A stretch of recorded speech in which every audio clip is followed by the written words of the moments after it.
Hello, Canada, and the world at large. This is Lane from Canada. There's an old saying I just came up with that you don't know what you've got until somebody with blue hair remakes it for modern audiences, and then it sucks.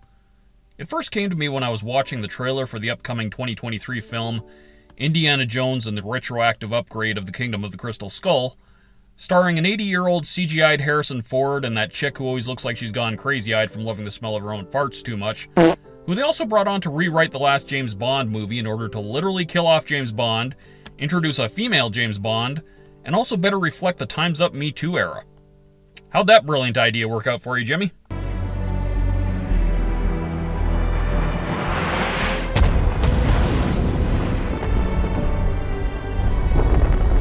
It's called capitalism. Holy crap, that movie's gonna suck! With all due respect, the director James Mangold has built up in a series of great films like 3:10 to Yuma and Logan, my gut instinct is unshakable and generally infallible. This is still Kathleen Kennedy's Lucasfilm that we're talking about here. The same thing happened when they remade Tomb Raider and said, audiences today would barf at the sight of an adventure-relishing Angelina Jolie in a padded bra. We know what the people really want. A flat-chested Lara Croft who broods with all the charismatic emotionality of an Easter Island head. The same thing also happened again with... Conflicted. But I've probably already mentioned that one once or twice. Seeing our favorite properties being demolished in sequels and remakes isn't exactly a new phenomenon. But the good news is that every time I see a wretched update, it only ever sends me back to watch the greatness that once was, and I've been joyfully rewatching The Lord of the Rings, the Lara Croft Tomb Raider series, and the Indiana Jones movies ever since. And my face still hurts from all the grinning. That's why it's important to have your own personal headcanon rather than just glumly accepting the official series canon that modern studios try to inflict us with. Do you really want to believe that Obi-Wan Kenobi on Disney Plus is canonical to real Star Wars? Tell me where the Jedi is, or this man and his family die! Acting brilliant! But something strange occurred to me during my rewatch of Indiana Jones, and it's probably not going to make me popular with diehards of the franchise. I'd enjoyed watching Raiders of the Lost Ark and The Last Crusade over the years, but I'd only seen the Temple of Doom and the Kingdom of the Crystal Skull one time, so this was actually my first time binging the whole series. Kingdom of the Crystal Skull is way better than Temple of Doom. I said it and I'm not taking it back. Indiana Jones and the Temple of Doom is a well-liked classic, although widely agreed upon to be the lesser member of the original trilogy. 2009's The Kingdom of the Crystal Skull, on the other hand, was hated by a lot of fans, but I honestly don't get that. To me, it captured the fun and way over-the-top adventure of Raiders of the Lost Ark and The Last Crusade, without constantly assaulting our ears and eyeballs with gross bugs, monkey brains, heart rippings, the incessant whining of Kate Capshaw, and Indy punching Short Round in the face. Temple of Doom is bad! I have no problem saying it. Rewatching the series in that context led me to realize that sequels and even remakes can still outpace the classic originals, or at least they could 13 years ago when the Coen brothers decided to make a Western. I think I just tangentialized myself into realizing that I really need to do a review of Indiana Jones, but for now let's focus on Jeff Bridges and the glorious Hollywood introduction of Haley Steinfeld. Welcome to Before Movies Sucked, and this is True Grit. In 1878, 14-year-old Maddie Ross arrives in Fort Smith, Arkansas, to claim the body of her father, Frank, who was murdered by a hired drifter named Tom Cheney while they were in town to purchase a string of Mustang ponies. Maddie entrusts the return of the body to her home in Yale County, to her farmhand, Yarnell, but she remains behind to find out what will become of Cheney, who has fled into the Choctaw Nation. The town sheriff tells her that no pursuit was ordered and Cheney is now in the jurisdiction of the U.S. Marshals. Maddie offers to post a bounty and seeks out the aging, one-eyed U.S. Marshal Rooster Cogburn, who the sheriff had described as being the meanest in the territory. She finds him in an outhouse behind a saloon, but he is uninterested in talking to her and refuses to come out. Needing money for the bounty, Maddie demonstrates her precocious knowledge as a horse trader by skillfully browbeating the Mustang's seller, Colonel Stonehill, into buying them back and even compensating her for the theft of her father's horse that Cheney had used to escape. She then first sees Marshal Cogburn testifying in a murder trial, and is impressed by his emotionless description of how he killed two men who attacked him while he was making the arrest. However, he is still skeptical of her ability to come up with a bounty. After spending the night at a boarding house, Maddie is met by a Texas Ranger named LaBeef, who claims to have spent several months tracking Cheney for the murder of a state senator in Texas. They immediately dislike each other, and Maddie treats him with scorn. You give out very little sugar with your pronouncements. While I sat there watching you, I gave some thought to stealing a kiss, though you are very young and sick and unattractive to boot. But now I have a mind to give you 5 or 6 good licks with my belt. One would be as unpleasant as the other. If you wet your comb, we might tame that cowlick. Cogburn still seems disinterested in accepting Maddie's bounty, but oh yeah, and then this happens. Coon hunting? This ain't no coon hunt. It is the same idea as a coon hunt. Don't come within 40 miles of me. You were just trying to make your work sound harder than it is. Here's the money. Now, I am to get Tom Chaney, and if you are not game, I will find somebody who is game. All I've heard out of you so far is talk. I know you can drink whiskey and snore and spit and wallow in filth and bemoan your station. The rest has been braggadocio. They told me you had grit, and that is why I came to you. I'm not paying for talk. I can get all the talk I need and more at the Monarch boarding house.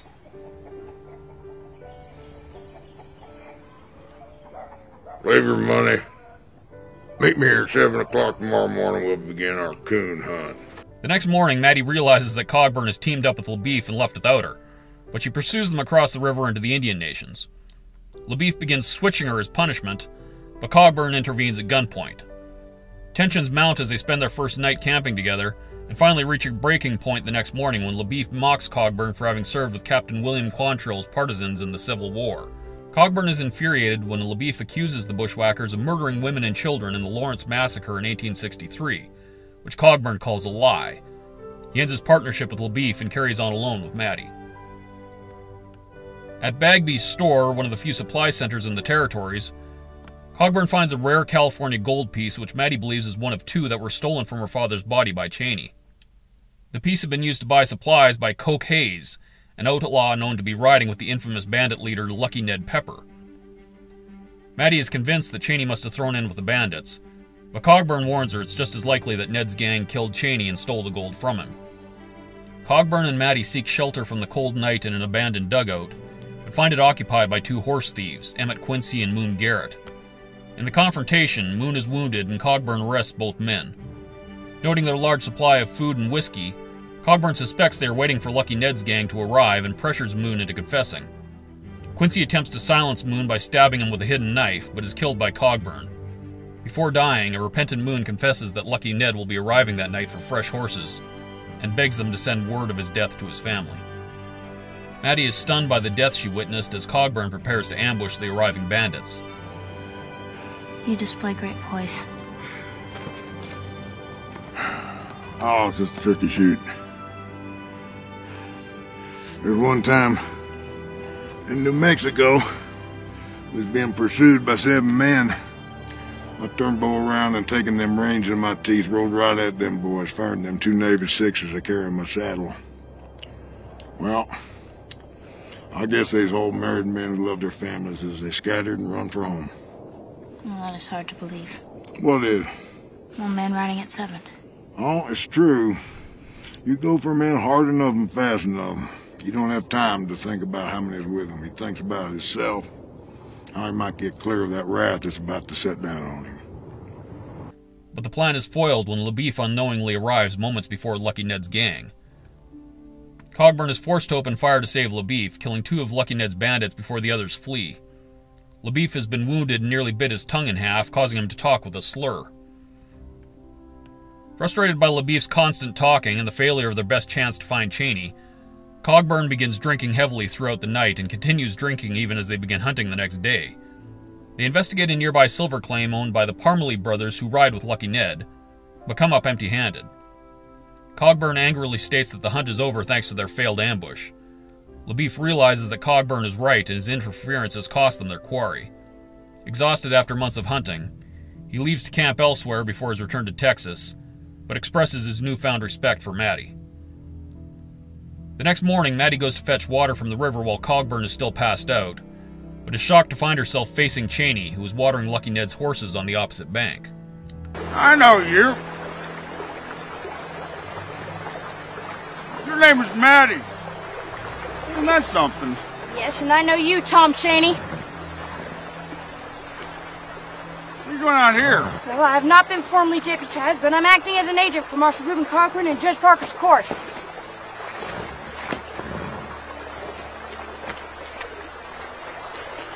I have come to take you back to Fort Smith.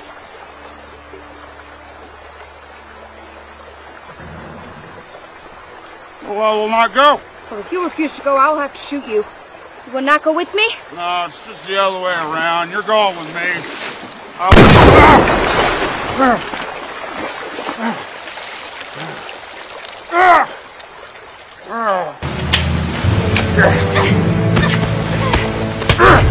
me! Betty! Marshall!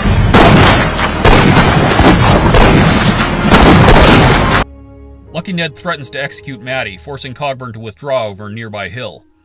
With only 4 horses, Ned orders Cheney to wait with Maddie until they return with fresh mounts, and threatens to withhold Cheney's share of a recent robbery if he harms Maddie.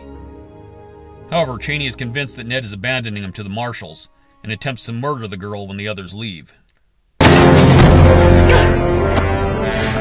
fellow is a busybody like you. In honesty, I do not regret shooting him. You thought Tom Cheney was small. You're all against me, everything.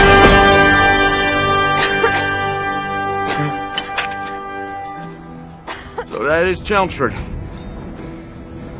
Strange to be so close to him at last. Cogburn outlined a plan. He returns for Lucky Ned.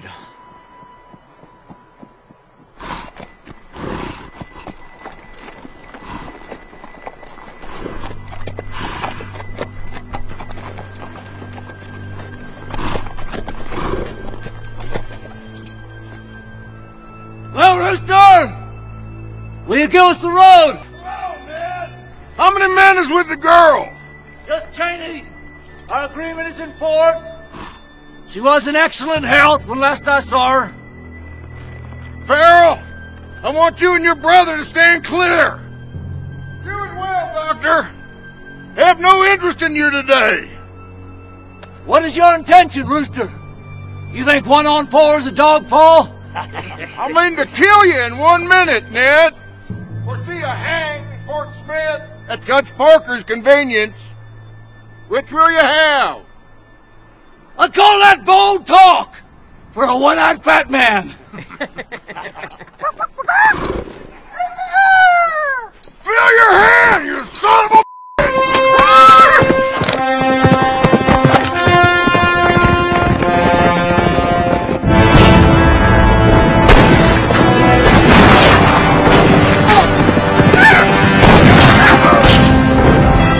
Shoot them, Mr. LaBeef.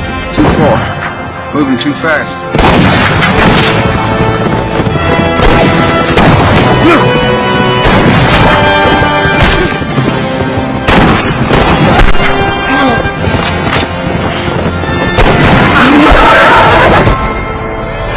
Lucky Ned is mortally wounded, Riley remarking that neither one of them will be seeing Judge Parker that day.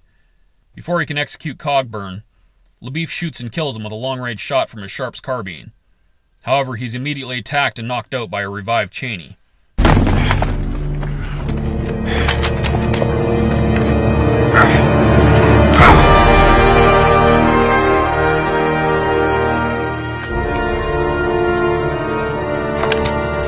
Stand up, Tom Cheney!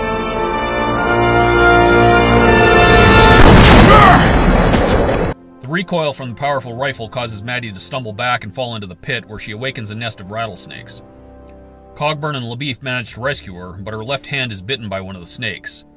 With only Maddie's pony available, Cogburn thanks LaBeef for saving his life before galloping away to get Maddie to a doctor. As the poison begins to weaken Maddie, she hallucinates that Cheney is riding fast ahead of them and bemoans that he is escaping. After many hours of hard riding, the exhausted pony collapses and Cogburn is forced to euthanize him, devastating Maddie. With no other option, Cogburn picks her up and runs the remaining miles to Bagby's store. A grown Maddie narrates that her arm had to be amputated, and Cogburn stayed with her until she was out of danger. However, he was gone when she awoke, and he never returned for the remaining money that she owed him for the bounty.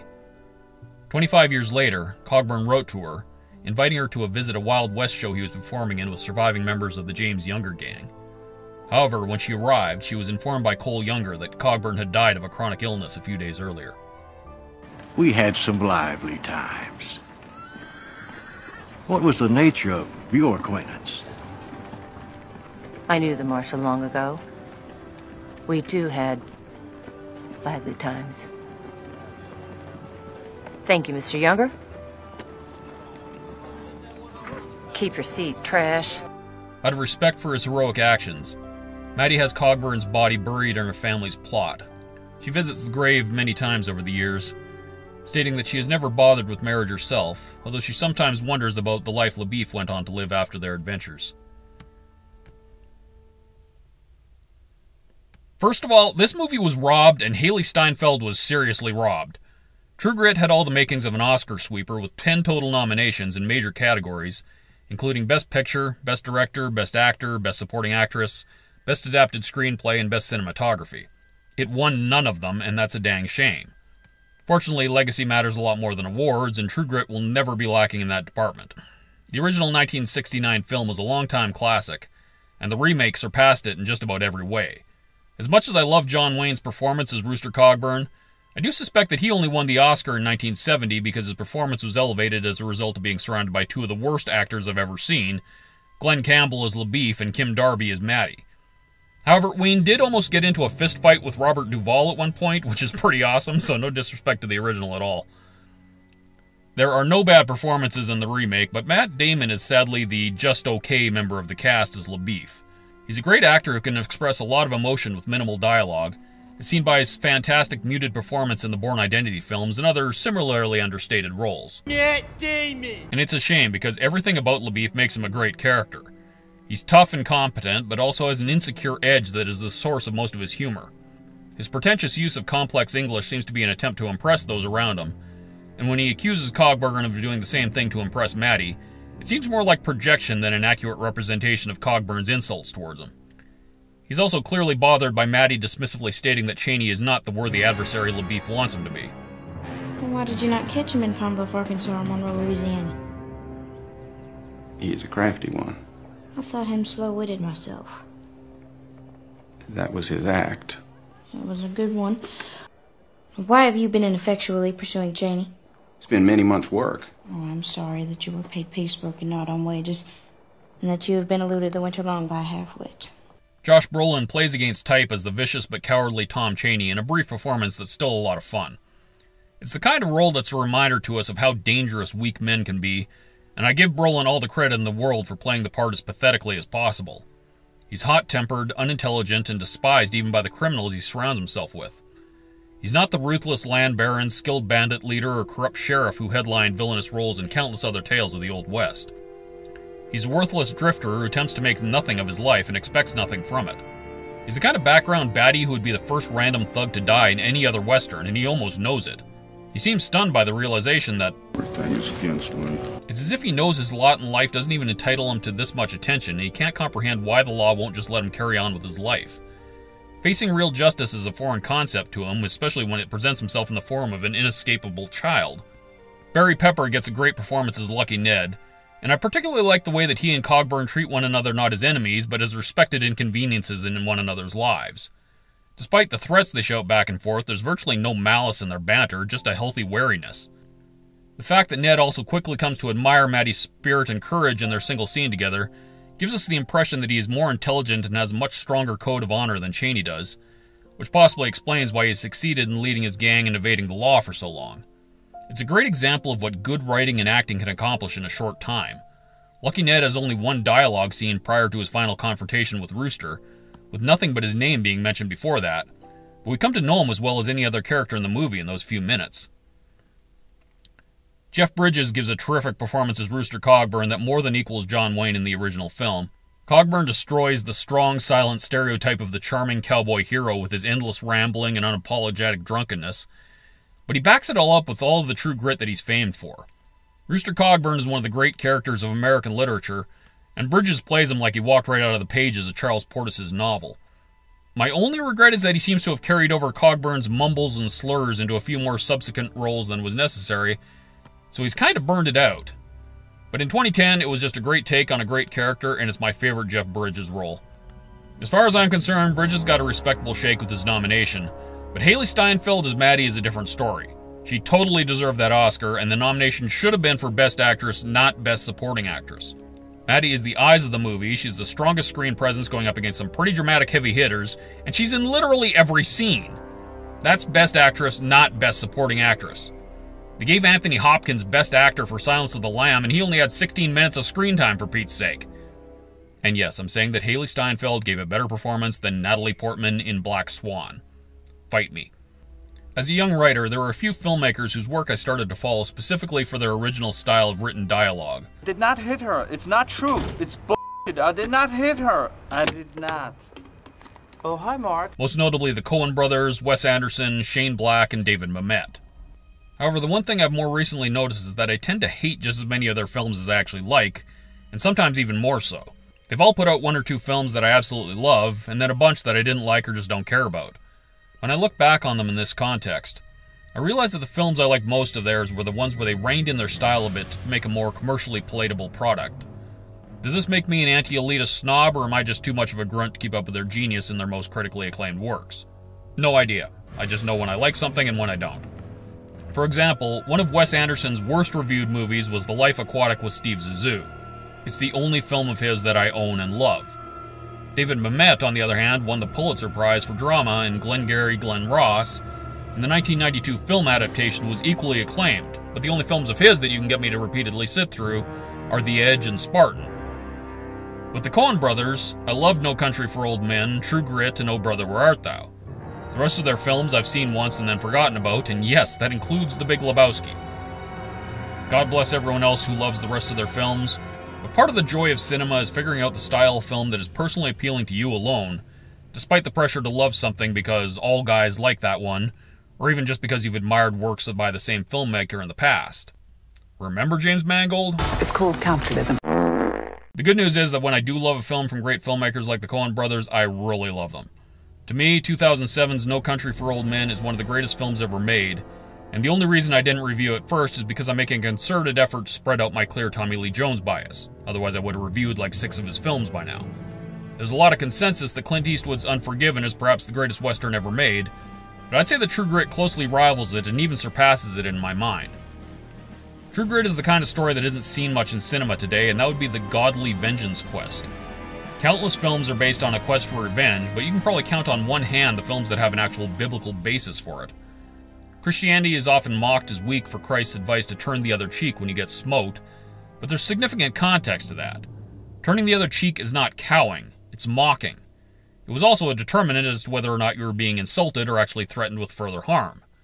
And when you're facing a Tom Chaney who's already killed Papa Ross, you know exactly where you stand in the pursuit of justice and the need to defend your own life. Maddie epitomizes this in a great line when she explains exactly what her father's pistol is intended for. My God, holster a gun. You're no bigger than a corn nubbin. What are you doing with a pistol like that? Well, I intend to kill Tom Chaney with it. Kill Tom Chaney? Well, if the law fails to do so. That is a brutal line to come from a 14-year-old, but it perfectly sums up the law of the land at the time. The wages of sin was literal death, whether that sentence was carried out by a court of law or, in Maddie's case, by pursuit of a bounty, dead or alive. Either outcome was legally acceptable, and the statute origin goes right back to the Avenger of Blood laws established by Moses 3,000 years ago. A similar story set in modern times would most likely showcase the actions of a lawless vigilante, but Maddie is far too litigious for that. She demonstrates repeatedly that she knows the letter of the law better than the law enforcement officer she's riding with, and even far better than the unfortunate Colonel Stonehill who ends up in her sights at the bargaining table. In spite of the many other dramatic, comedic, or violent scenes, Maddie's first horse trading scene with Stonehill is probably my favorite scene in the movie. As soon as she walks out of that office with a $320 promissory note and her father's saddle in her hands, you know dang well that she's going to put the same devotion and skill into the upcoming manhunt. Even Maddie's eventual killing of Tom Chaney falls perfectly into the rule of law, regardless of the fact that Chaney was unarmed at the time. He demonstrated a willingness to murder both Maddie's father and Maddie herself, and was within moments of murdering LaBeef.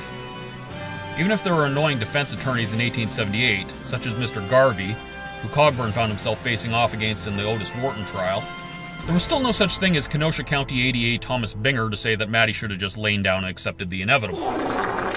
Hey, we found someone with worse trigger discipline than Alec Baldwin. Could this movie be made today?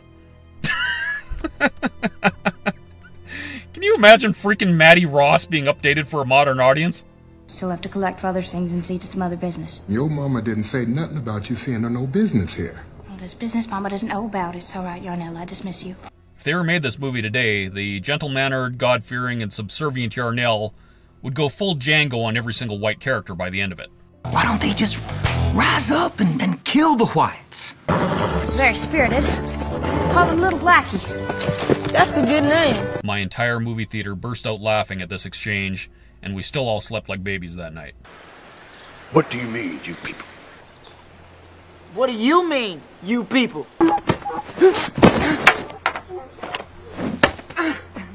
Stay here, sister. I will see Bagby.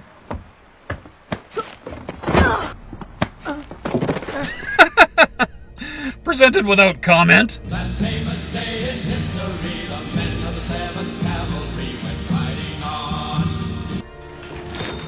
You give out very little sugar with your pronouncements. While I sat there watching you, I gave some thought to stealing a kiss, though you are very young and sick and unattractive to boot. Beyond the whole conundrum of Sleeping Beauty didn't give consent, the concept of a shifting moral zeitgeist wherein young girls were once considered to be in their marrying prime in their early teen years is another one of those era-defined fluid moral concepts to which I can only say, good luck explaining it to a blue-haired person.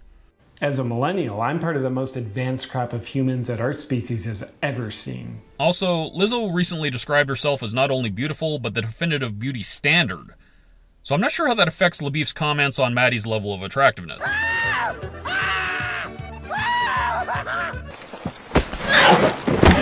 It is time for your spanking. Now you do as the grown-ups say. Your character can literally be killed off for the crime of dead-naming a transgender person on a CW show. Corporal punishment of a teenage girl in a modern film would be more than enough to prevent LaBeef from making it to the end credits alive. That doesn't sound right. Are you giving me lip, boy? 'Cause I'll take this belt off and put the smackdown on you. Is that what you want? Ow! Hey, Ow! take one of those. Hey. Fill your hand, you son of a bitch! Old white guys save everything. Down with the patriarchy. Who else down there? Marshal Cogburn and 50 more officers.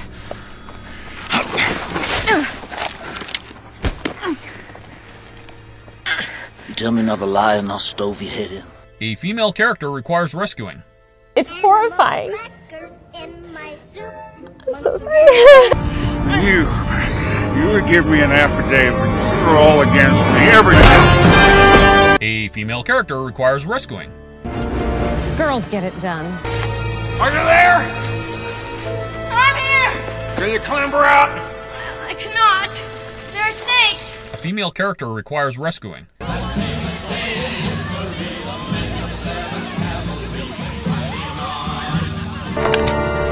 Stand up, Tom Chaney! From the backwards stumble into the snake pit until their arrival at Bagby's store, a female character requires rescuing for a consecutive total of 8 minutes and 25 seconds of screen time. Stop taking my hand! It's funny because they literally took Maddie's hand. Oh yeah, that one's got layers. I have taken his teeth. I will entertain an offer for the rest of him. The cinematic trope of the crazy old coot from most classic westerns, in many cases were individuals suffering from undiagnosed early onset dementia, some other form of cognitive impairment, or occasionally mercury poisoning because people back then had a really bad idea of the best way to pursue a hatter's career. Depicting such people in a comedic light is insensitive to the empowered and independent dementia community who do not need your sympathy or your laughter. It's time to admit that Joe Biden has been a huge disappointment to comedians. America is a nation that can be defined in a single word. I was going to put All the jokes we were stockpiling about ancient, doddering, sleepy Joe, useless. I'll either be rolling an egg or being the guy who's pushing them out. The man has been nothing short of sharp, focused, and completely on top of things. I'll lead an effective strategy to mobilize true international effort to pressure. We were expecting a font of comedy gold about a senile geezer showing up to work in his pajama bottoms and That's a huge plowing his motorcade into a farmer's market. In San Francisco, it's all about, gay bathhouses and everybody. It's all about round-the-clock sex. It's all, come on, man. But a funny thing happened on the way to the old age home. Biden slayed the Orange Dragon and is now spearheading the most transformative administration since FDR. Let's go, Brandon. I agree. In times when crime is on the rise, law-abiding citizens are being demonized, and our governments seem determined to legislate protection only for the criminals, cinema has a tendency to reflect the trends, and film-going audiences will respond in kind. In the 1970s, films about vigilantes became popular as people in lawless cities found themselves increasingly living in fear, hoping that anyone would stand up to protect their communities. They weren't looking for revenge, they were looking for safety. Even now, there's a strong difference between cinematic stories of revenge and stories of ordinary people seeking justice in the face of terrifying evil, even when the law fails them. The satisfaction we get from seeing everyday heroes meting out justice to evildoers who fear no accountability in the eyes of God may seem visceral to the point of being shameful, but to me it's a reminder that evil is always going to lose. It may take time, it may take years, it may take literally till kingdom come, but justice is coming. The form it takes upon its rival might surprise us, whether that be a criminal conviction years after the fact, a seemingly coincidental exposure of a long-concealed act of evil, or a 14-year-old bereaved girl with a Colt Dragoon that she can barely lift. I don't know about you, but I like the thought of that better than any of that imagined crap John Lennon whined about. Justice is going to show up on all of our front porches one day, and I have no problem savoring the thought of it until then. Anyway, should Christ, i.e. Justice, tarry, I'll see you in the next video. Jesus loves you. Vote Lane for King of Canada. Don't fire a .45-70 Sharps with your back to a rattlesnake pit when you weigh less than 100 pounds. And let's make movies great again.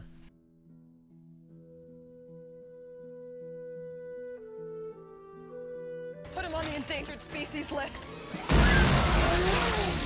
Come on, man.